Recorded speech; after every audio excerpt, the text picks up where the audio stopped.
बिस्मिल्लाहिर्रहमानिर्रहीम। अस्सलाम वालेकुम अज़ीज़ ख़वातीन व हज़रात।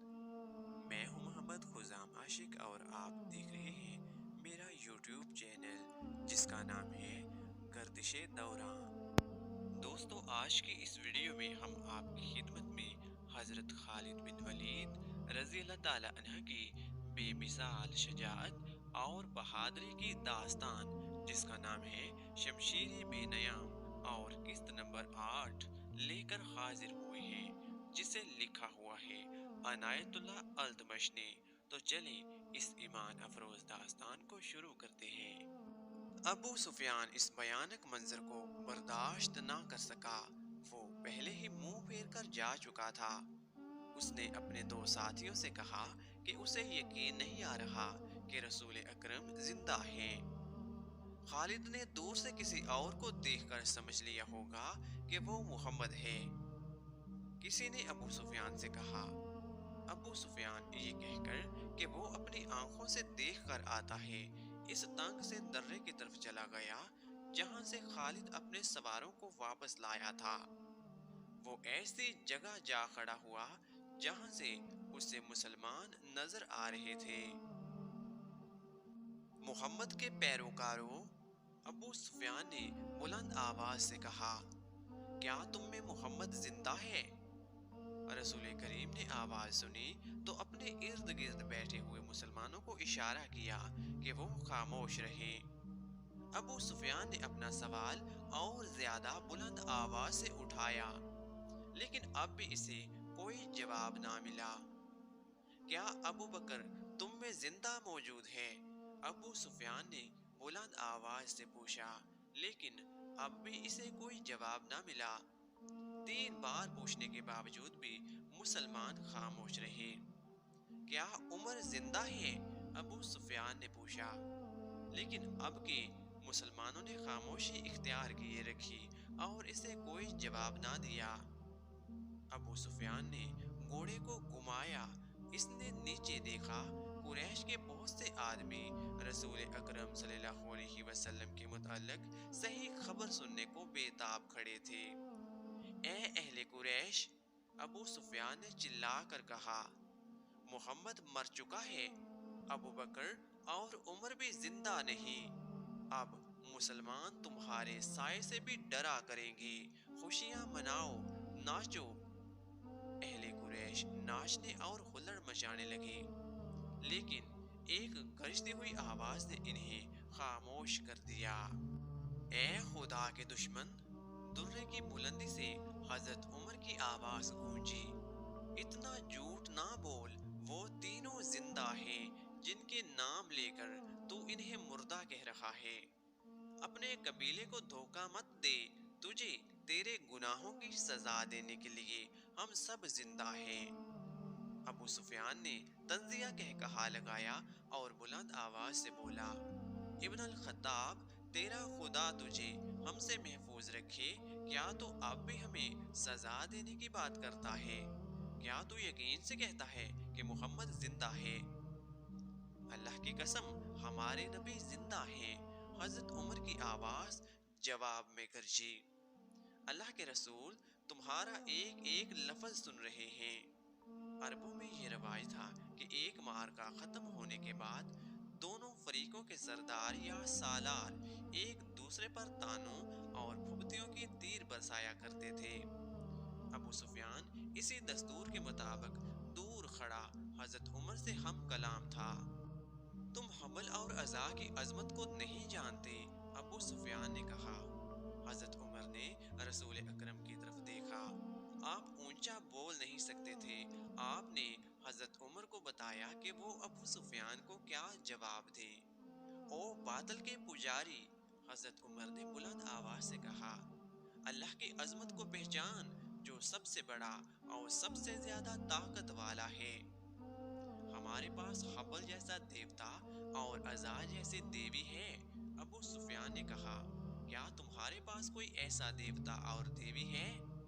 हमारे पास अल्लाह है। रसूल करीम ने हजरत उमर की जुबान से कहलवाया, जो हजरत उमर ने बुलंद आवाज से कहा, तुम्हारा कोई खुदा नहीं। जंग का फैसला हो चुका है।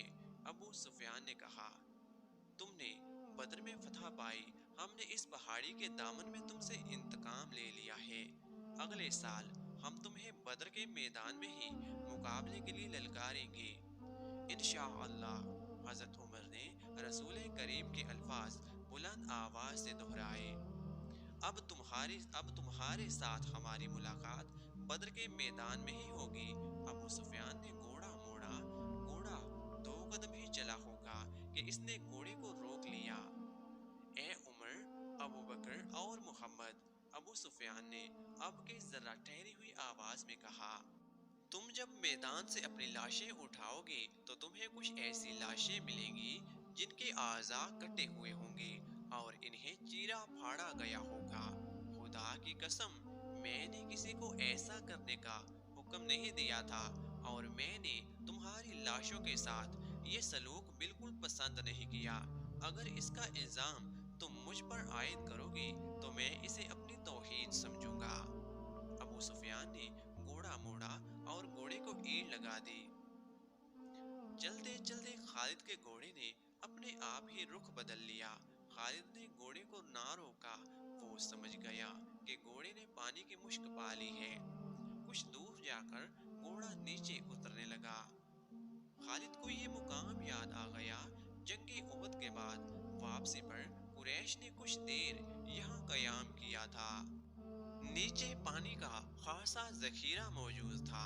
घोड़ा बड़ी तेजी से घाटी उतर गया और पानी पर जा रुका। खालिद घोड़े से कूदकर नीचे उतरा और दो जानू होकर चुल्लू पर बढ़कर अपने चेहरे पर पानी फेंकने लगा। जरा सस्ताने के लिए बुरबुरी सी एक चट्टान के साथ बैठ गया। इसे वो वक्त याद आया जब ओहद के मार्के के बाद अहले कुरैश वापस आए थे। उन्होंने मदीने से कुछ दूर आकर कयाम किया था। इस कयाम के दौरान कुरैश के सरदार इस बहस में उलझ गए थे कि वापस मक्का पहुंचा जाए या मुसलमानों पर एक और हमला किया जाए। सफवान बिन उमैया ने कहा था, हम शिकस्त खाकर नहीं आए, मगर तुम ये समझते हो कि मुसलमानों की हालत बहुत बुरी है तो अपनी हालत देखो। हमारी हालत भी अच्छी नहीं। अब मुसलमानों के साथ इतने जल्दी लड़ने का खतरा मोल नहीं लेना चाहिए। हो सकता है किस्मत हमारा साथ ना दे। जब ये बहस जारी थी तो कुरैश के कुछ आदमी दो मुसाफिरों को पकड़कर सरदारों के सामने ले आए। इन्हें बताया गया कि ये दोनों आदमी, जो अपने आप को मुसाफिर कहते हैं, हमारे खेमों के इर्द गिर्द घूम रहे थे और हमारे 4-5 आदमियों से उन्होंने पूछा है कि तुम लोग कहाँ जा रहे हो। इन दोनों ने अबू सुफियान और दूसरे सरदारों के सामने भी यही बयान दिए कि वो मुसाफिर हैं और किसी जगह का नाम लेकर कहा कि वो उधर जा रहे हैं। अबू सुफियान के हुक्म पर इनके फटे पुराने कपड़े जो उन्होंने पहन रखे थे उतरवाए गए तो अंदर से खंजर और तलवारें बरामद हुई। इनसे पूछा गया कि तुमने ये हथियार क्यों छुपा कर रखे हैं। खालिद की नजर बहुत तेज थी। इसे शक हुआ कि ये मुसलमानों के जासूस हैं। इन दोनों को कुरैश की फौज के सामने खड़ा कर दिया गया और पूछा गया कि इन्हें कोई पहचानता है।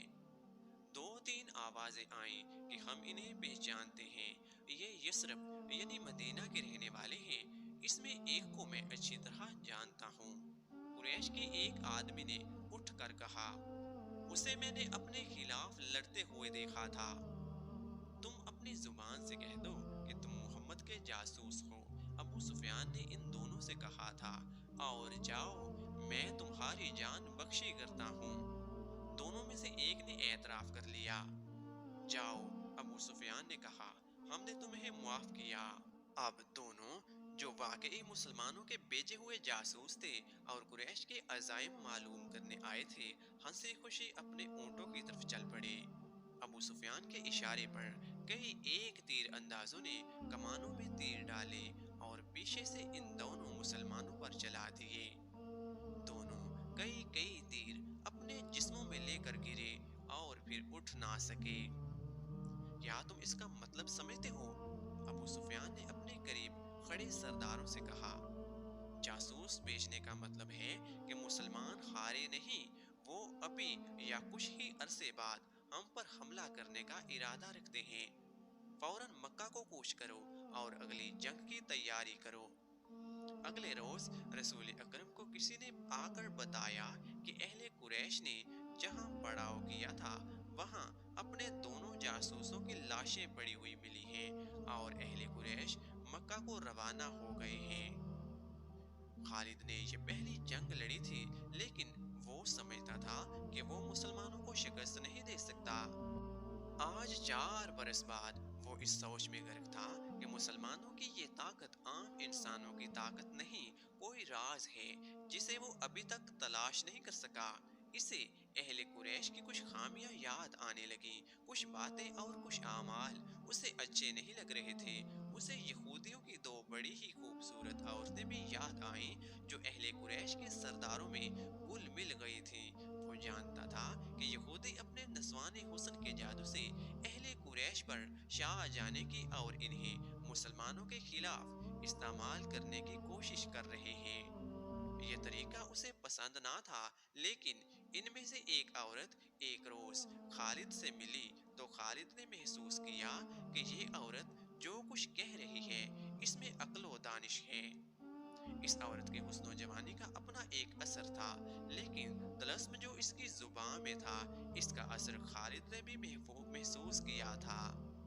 کچھ دیر تک یہ عورت خالد کے خیالوں پر شائی رہی۔ اس کا گھوڑا ہنہنایا تو خالد جیسے خواب بیداری سے بیدار ہو گیا۔ وہ تیزی سے اٹھا، گھوڑے پر سوار ہوا اور پھر مدینے کے راستے پر ہو لیا۔ ولید کا بیٹا خالد شہزادہ تھا، عیش و عشرت کا بھی دلدادہ تھا، لیکن فن حرب و ضرب کا جنون ایسا کہ عیش و عشرت کو اس جنون پر حاوی نہیں ہونے دیتا تھا۔ مدینے کی طرف جاتے ہوئے اسے وہ حسین و جمیل یہودن یاد آئی جس کا نام یحاوہ تھا۔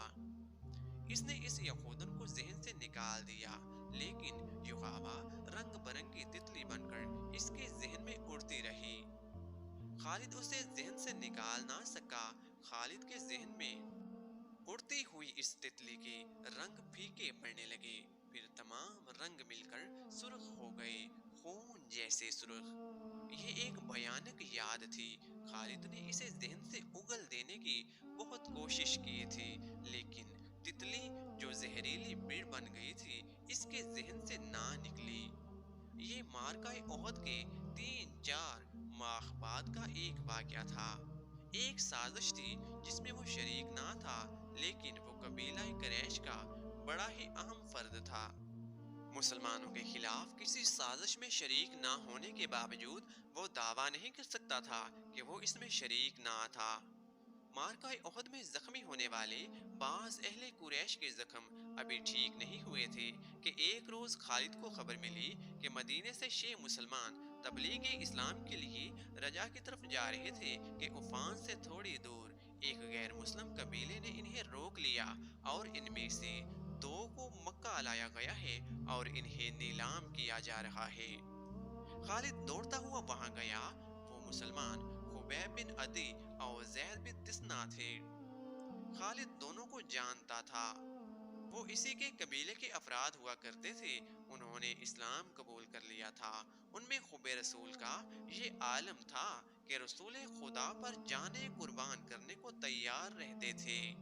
رسول خدا انہیں بہت عزیز رکھتے تھے۔ خالد نے دیکھا کہ انہیں ایک چبوترے پر کھڑا کر دیا گیا تھا اور ارد گرد اہل قریش کا ہجوم تھا۔ ایک غیر مسلم قبیلے کے 4 افراد ان کے پاس کھڑے تھے، دونوں کے ہاتھ رسیوں سے بندھے ہوئے تھے۔ یہ دونوں مسلمان ہیں۔ ایک آدمی چبوترے پر کھڑا اعلان کر رہا تھا، یہ دونوں احد میں تمہارے خلاف لڑے تھے، ان کے ہاتھوں سے تمہارے عزیز اور خون کے رشتہ دار مارے گئے تھے۔ ہے کوئی جو انتقام کی آگ بجھانا چاہتا ہے؟ انہیں خریدو، انہیں اپنے ہاتھوں سے قتل کرو اور خون کے بدلے خون بہاؤ۔ یہ آدمی سب سے اونچی بولی دینے والے کو ملیں گے، بولو۔